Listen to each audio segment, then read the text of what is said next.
Hello everyone. तो कैसे हो आप सभी। आशा करते हो कि आप सब ठीक होंगे। तो आज मैं आप सभी के लिए लेके आ गई हूँ यूपी की एक बहुत ही मज़ेदार डिश जिसको हम रिकवच कहते हैं, सैना कहते हैं, जो कि अरबी के पत्तों से और उड़द दाल और मटर की दाल से बनाई जाती है। कहीं कहीं पे सिर्फ उड़द दाल का यूज़ किया जाता है। तो चलिए देखते हैं रेसिपी इसकी।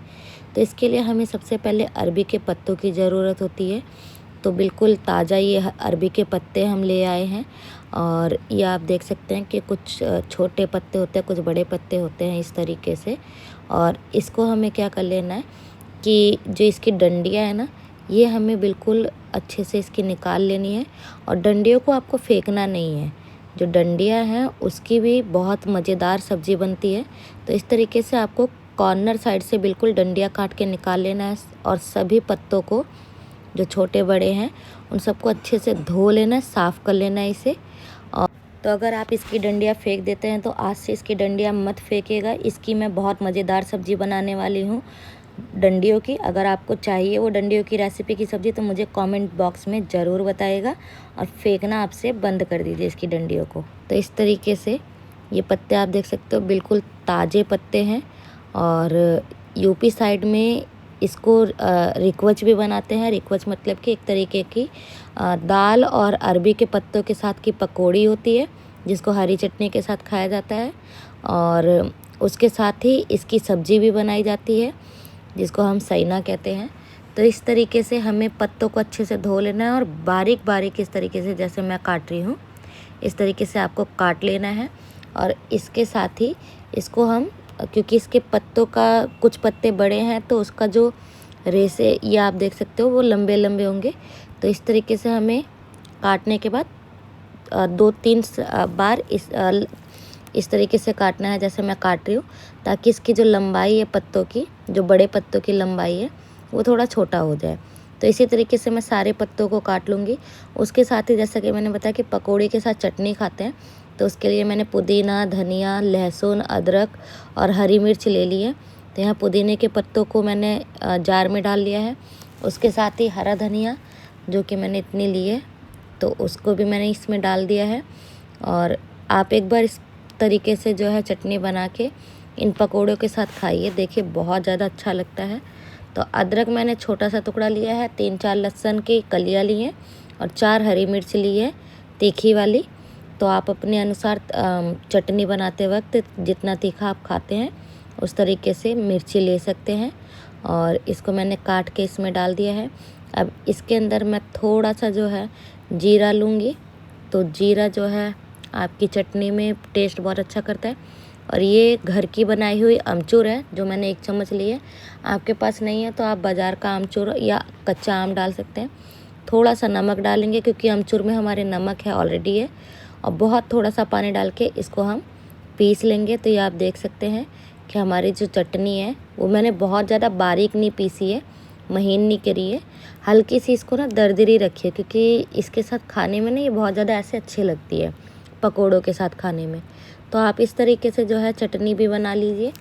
और सिर्फ इस पकोड़े के लिए क्यों, आप अलग से भी अगर कोई प्याज वगैरह के पकोड़े बनाते तो उससे भी चटनी बहुत ज़्यादा अच्छी लगती है। अब उसके साथ ही जो हम सब्ज़ी बनाने वाले हैं, सैना बनाने वाले हैं, उसके लिए जो मसाला चाहिए उसमें मैंने लहसुन, 1 बड़ा प्याज ले लिया है और अदरक के टुकड़े ले लिए हैं, लगभग 1 इंच अदरक का टुकड़ा है।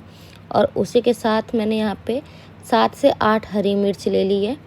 और 7 से 8 हरी मिर्च के साथ ही यहाँ पे हम थोड़े से मसाले भी लेंगे, जो आपके खड़े मसाले हम कहते हैं।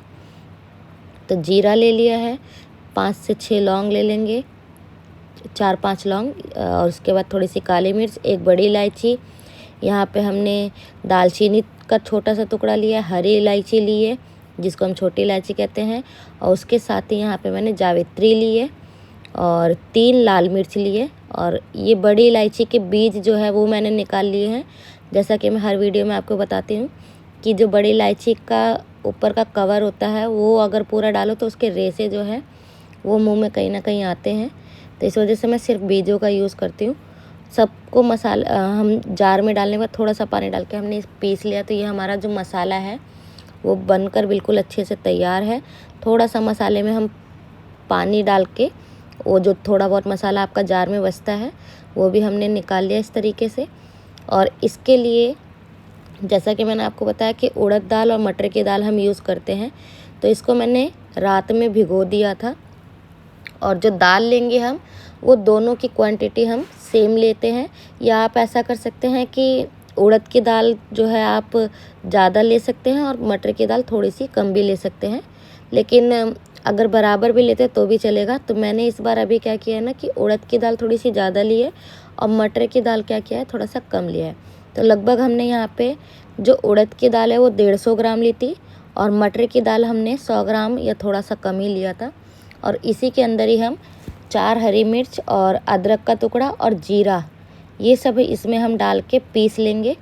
और मिर्ची आप चाहो तो थोड़ा सा एक्स्ट्रा भी डाल सकते हो।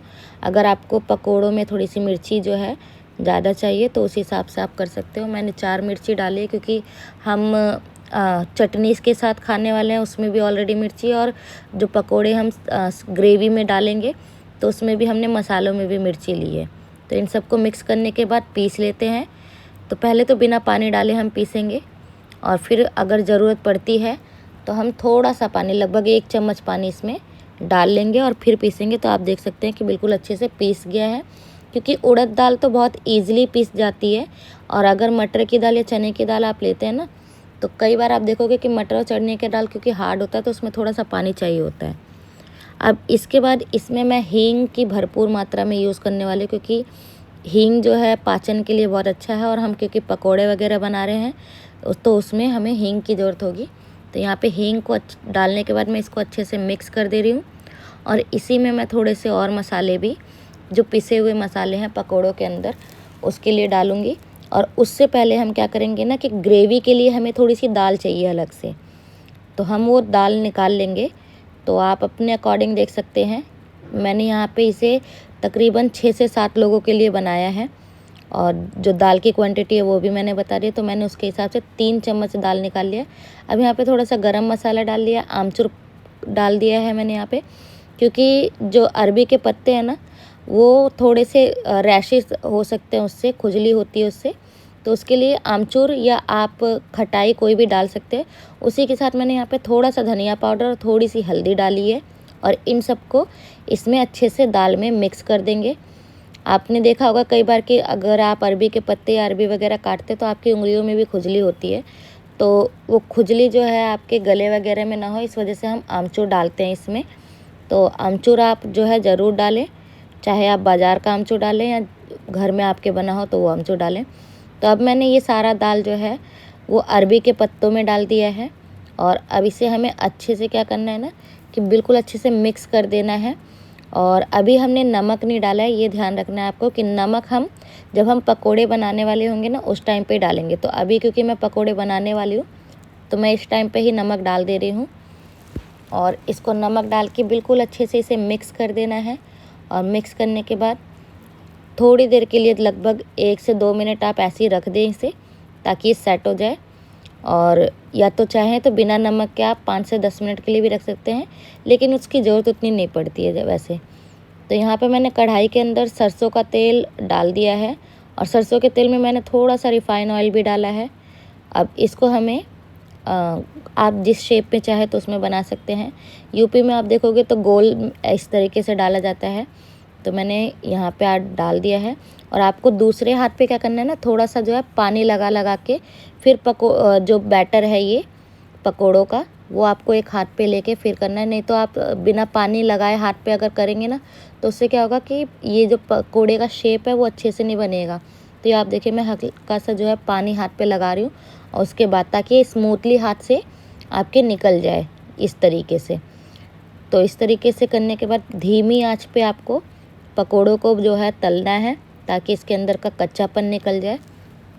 तो इस तरीके से मैंने देखिए सारे पकोड़े डाल दिए हैं और धीमी आंच पे इसे पकाती जा रही हूँ मैं। और अगर आप अलग से पकोड़े भी खाते हैं और सब्ज़ी के अंदर के लिए भी पकोड़े चाहिए तो ये थोड़ा सा टाइम लगता है इसमें कि आप दोनों के लिए कर रहे हैं। तो इस तरीके से मैंने, आप देख सकते हैं कि पकोड़े बना लिए हैं, ये गोल शेप वाले हैं। और मैंने थोड़ा सा ना इसमें ट्विस्ट डाला है, तो आप ये देख सकते हैं अभी कि मैंने क्या इसमें ट्विस्ट करा है, वो आपको मैं अभी दिखाने वाली हूँ। तो ये अभी पकोड़े बिल्कुल करारे करारे और इसकी खुशबू बहुत अच्छी आ रही है। इस तरीके से अगर आप बनाएंगे तो जो ट्विस्ट है ना यहाँ पे, क्योंकि यूपी में गोल करके ही डालते हैं, तो मैंने इस बार सोचा क्यों ना हम थोड़ा सा इसको इस तरीके के शेप, अलग अलग शेप में डाल के बनाएं, तो उससे भी देखने में भी अच्छा लगेगा। तो आप चाहे तो रेक्टेंगुलर शेप या ओवल शेप में इसको डाल सकते हैं। तो यहाँ पे मैंने इस तरीके से शेप में डाल दिया है। और कुछ आपने शेप देखे होंगे जो जिनके पकोड़ों के बीच में छेद भी होता है, जैसे आप वड़ा वगैरह खाते हैं ना, तो वड़ा आप देखोगे तो उसमें बीच में छेद होता है। तो मैंने टोटल 3 तरीके के जो है शेप इसमें डाले हैं। तो इस तरीके से आप देखिए। और ये आपको ध्यान रखना है कि जब आप हर बार आपको जब पकौड़ी बनानी है तो हाथ पे थोड़ा सा पानी आपको लगा के फिर बनाना है। जिस तरीके से आप देख सकते हो मैं थोड़ा सा पानी लगा ले रही हूँ हाथ पे और फिर उसके बाद बना रही हूँ। तो अब यहाँ पे जो है मैं वो जो बीच में छेद करके बनाते हैं वो वाला पकौड़ा बना रही हूँ। तो इस तरीके से पहले सर्कल ले लिया है मैंने और उसके बाद बीच में हल्का सा उंगली से इस तरीके से छेद कर दिया है। तो ये एक अलग शेप हो गई है आपकी। तो ये आप चाहो तो रिक्वच की तरह खा भी सकते हो, देखने में अच्छा लगता है। तो ये हमारा इस तरीके से मैंने सारे शेप जो है बना लिए हैं। और तकरीबन क्योंकि हमारे घर पे पकोड़े इसके बहुत ज़्यादा खाए जाते हैं, तो ये एक मेरे लिए तो बहुत ज़्यादा टाइम कंज्यूमिंग होता है। और इस तरीके से बनाने के बाद सारे पकोड़ों को हम धीमी आंच पे बिल्कुल अच्छे से पका लेंगे। तो ये भी हमारे पकोड़े जो हैं आप देख सकते हैं कि ऑलमोस्ट होने वाला है। और ये देखने में भी बहुत अच्छा लगता है, जिस तरीके से आपको दिखाई दे रहा है ना, उससे ज़्यादा खाने में बहुत टेस्टी लगता है। तो ये देखिए इस तरीके का कुछ होता है ये।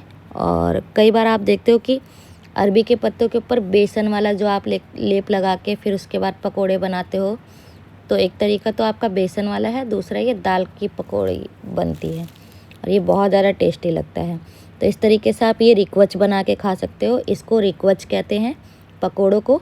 और जब ये पकोड़े आपके ग्रेवी में चले जाते हैं तो उसको हम सईना कहते हैं। तो इस तरीके से हमने ये बना लिया है। अब चलिए ग्रेवी की तैयारी करते हैं। तो उसी तेल के अंदर मैंने थोड़ा सा सरसों का तेल डाल दिया है और इसके अंदर फिर से हम हींग डालेंगे।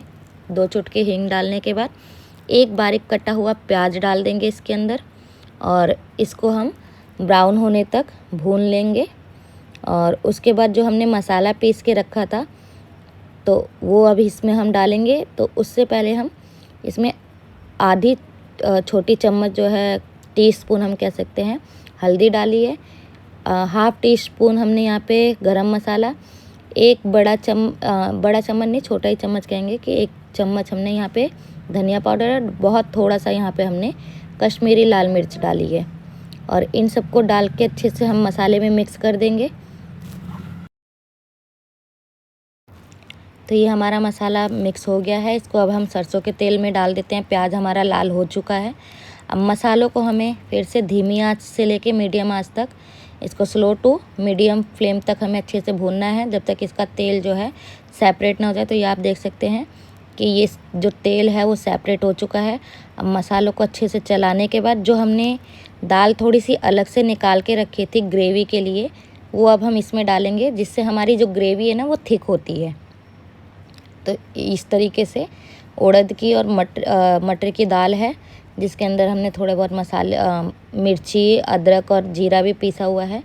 तो वो हम इसमें डाल के अब हमें ये दाल को थोड़ा देर तक भूनना है। तो इस तरीके से करने के बाद इसे हम अच्छे से भून लेंगे और जब तक इसका कच्चापन ना निकल जाए। तो तकरीबन हमें 3 से 4 मिनट इसे मीडियम फ्लेम पे अच्छे से इसी तरीके से भूनते रहना है। और इस तरीके से आपके पास जो भी कलछी है उससे हल्का सा इस तरीके से मैश करते रहेंगे। और मैंने यहाँ पे थोड़ा सा इसमें बिल्कुल ज़रा सा पानी भी डाला था इसके बाद, जिससे हमारा जो हल्का, क्योंकि आप देखोगे कि थोड़ी देर बाद ये चिपकने लगता है, तो थोड़ा सा पानी डाल के इसको अच्छे से भून लेना है। और ये हमारा जो दाल है और मसालों के साथ ये अच्छे से भुन गया। अब इसके अंदर हम पानी डालेंगे। तो पानी हम लगभग लगभग आप समझ सकते हैं गिलास के अनुसार अगर हम डालेंगे तो 4 से 5 गिलास हम इसमें डालने वाले हैं। तो आपको जिस तरीके की ग्रेवी चाहिए उस तरीके का आप डाल सकते हो। और एक चीज़ ये ध्यान रखनी है कि जब आप पानी डाल रहे हो तो ये थोड़ी देर बाद जब आप पकोड़े डालते हो ना, तो पकोड़े इसके पानी जो है वो सोखते भी हैं। तो इस हिसाब से डालना है। पता चला आपने जो है पानी सोचा कि इतना डाल देते हैं, उससे ग्रेवी इतनी गाढ़ी बन जाएगी, तो वो बहुत ज़्यादा सूखी भी हो सकती है, पकोड़े जो है वो सोख कर लेते हैं। तो थोड़ा सा पानी उसके अकॉर्डिंग आप थोड़ा सा ज़्यादा पानी इसमें डालेंगे। अब इसमें हम बॉयल आने देते हैं। तो बॉयल हमारा जो है आ गया है। अब जो हमने पकोड़े तल के रख रखे हैं तो वो इसके अंदर अब हम डाल देंगे रिकवच को। और ये आप देख सकते हैं कि मैंने जो है सारे रिकवच इसमें डाल दिए हैं और एक बॉयल और आने देंगे। और उसके बाद इसे हमें मीडियम फ्लेम पे ढक के जो है पकाना है। और इसी के साथ ही यहाँ पे आप देख सकते हैं कि उबाल आ चुका है। अब इसे मैं ढक दूँगी और ढक के पकाऊँगी। तकरीबन इसको पकने में 10 से 12 मिनट लगेंगे आपका। तो ये आप देख सकते हैं कि धीरे धीरे जो है ये बॉईल हो रहा है। और अब जो है तकरीबन 7 से 8 मिनट हो गए, तो एक बार हम देख लेते हैं। तो ये आप देख सकते हैं कि ग्रेवी थोड़ी गाढ़ी होनी स्टार्ट हो गई है। तो इस तरीके से आपको बीच बीच में इसे चलाकर देखना हैगा। जितनी आपको चाहिए कि ग्रेवी हमारी इतनी गाढ़ी हो, उससे थोड़ी देर पहले ही आप जो है इसका फ्लेम बंद कर देना, क्योंकि थोड़ी देर बाद जैसा कि मैंने बताया है कि पकोड़े जो है इसका पानी सोख करते हैं। तो उस हिसाब से आपको थोड़ी देर पहले ही इसे फ्लेम को ऑफ़ करना है, ताकि आप जब बंद करने के बाद इसे सर्व करें तो जो ग्रेवी है वो सही से गाढ़ी रहे। तो इसके साथ ही मैं यहाँ पे स्वाद अनुसार इसमें हम नमक डाल देंगे। आप नमक जो है बहुत ध्यान से डालें, क्योंकि हमने जो है पकोड़ों में भी इसमें नमक है, तो इस हिसाब से ही ग्रेवी में नमक डालना है। तो यहाँ पे मैंने नमक डाल दिया है। और अब जो है हमारी जो ग्रेवी है, जो सब्जी है, आप देख सकते हो सैना जिसको हम कहते हैं, सैना बिल्कुल अच्छे से बनकर तैयार है। अब इसे आप जो है चावल के साथ, ज़्यादातर ये बहुत अच्छा लगता है, लेकिन आप चाहें तो इसे रोटी से भी खा सकते हैं। जैसे हम कड़ी चावल खाते हैं ना, उसी तरीके से सैने के साथ चावल बहुत ज़्यादा टेस्टी लगता है। और रोटी के साथ भी आप खा सकते हैं, वो भी बहुत अच्छा लगता है। तो हमारा सैना जो है वो बिल्कुल अच्छे से बनकर तैयार है। अगर आपको रेसिपी अच्छी लगी हो यूपी स्टाइल सैने की या रिकवच की, तो आप लाइक करें, कमेंट करें और सब्सक्राइब ज़रूर करें मेरे चैनल को। Thank you for my channel. और बाकी की वीडियोस के लिए भी आप मेरे चैनल पे